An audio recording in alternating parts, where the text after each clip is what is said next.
এর একটি বাহুর দৈর্ঘ্য দেওয়া আছে, বর্গটি আঁকতে হবে। খুবই সহজ একটি সম্পাদ্য। তো আমি ধরি, মনে করলাম যে বর্গের একটা বাহুর দৈর্ঘ্য যেহেতু আছে, বর্গের একটি বাহুর দৈর্ঘ্য দেওয়া আছে, বর্গটি আঁকতে হবে। তো আমরা ধরলাম বর্গটির একটা বাহুর দৈর্ঘ্য হচ্ছে 6 সেন্টিমিটার। কত? 6 সেন্টিমিটার নেব, ঠিক আছে।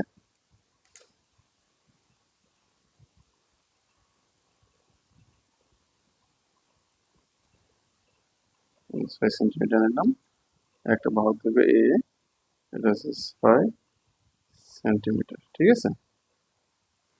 তো আমরা এটা অঙ্কন করতে গেলে আমাদের যেখানে একটা রেখাংশ নিতে হবে, যেখানে একটা রেখাংশ নেই, রেখাংশের নাম দিই বি ই। এর বি বিন্দুতে লম্ব অঙ্কন করতে হবে। যেহেতু বর্গ অঙ্কন করতে হবে, বর্গটার প্রত্যেকটা কোণ সমকোণ হতে হবে, তাহলে লম্ব হলেই মাত্র সমকোণ হয়। তো লম্ব অঙ্কন করতে গেলে আমরা সবাই পারি, না পারলে তোমরা দেখে নাও। এই মাপটা এইভাবে থাকে, তো ইচ্ছা করে ইচ্ছা মতো একটু বড় করবা, বেশি বড় করার দরকার নাই। এই যে একটা বৃত্তচাপ অঙ্কন করলাম। বৃত্তচাপটাকে আরো দুটো অংশ ভাগ করবো, 1 2, এবং এর সোজা একটা বৃত্তচাপ অঙ্কন করবো ওইখান থেকে ধরে। আর এই যে ছেদ করেছে এখানে, ধরে আরেকটা ছেদ করবো, ঠিক আছে। তাহলে দেখো, আমরা যদি এখন এই বি বিন্দু আর এই ছেদ বিন্দু এটা যোগ করি, তাহলে অবশ্যই আমাদের লম্ব 90 ডিগ্রি হয়ে যাবে, ঠিক আছে। 90 ডিগ্রি, ঠিক আছে, 90 ডিগ্রি। এখন আমাদের মনে করেন এটা হচ্ছে এফ বিন্দু। এবার আমার কাজ হচ্ছে, এই যে বাহুর দৈর্ঘ্য দেওয়া ছিল, এর বাহুটা মাপ নেব। এই যে বাহুর মাপ নিয়েছি, বাহুর মাপ শেষ।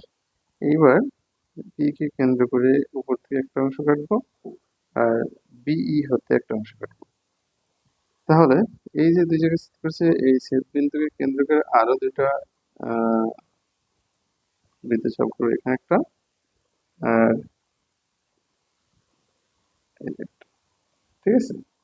তা দেখো, আমরা পেলাম বি হতে এটা সি অংশ কাটছে, মনে করলাম এটা বি এ হতে এই অংশ কাটে। এবার এসি এর অভ্যন্তরে একই মাপ নিয়ে আরো দুটো বৃত্তচাপ আঁকি, বৃত্তচাপ দুটো মনে করলাম পরস্পর ডি বিন্দুতে ছেদ করে। তাহলে সিও ডি যোগ করি, সিও ডি যোগ করি, এবং এও ডি যোগ করি, এও ডি যোগ করি।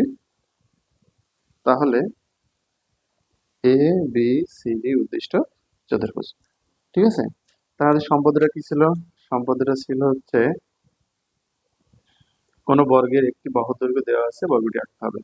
তো অঙ্কন, সাধারণ নির্বাচন, বিশেষ নির্বাচন, মনে করি একটা বর্গের একটা বাহুর দৈর্ঘ্য দেওয়া আছে, বর্গটি আঁকতে হবে। অঙ্কন, যেখানে রেখাংশ বিই হতে এ এর সমান করে বিসি অংশ কাটি,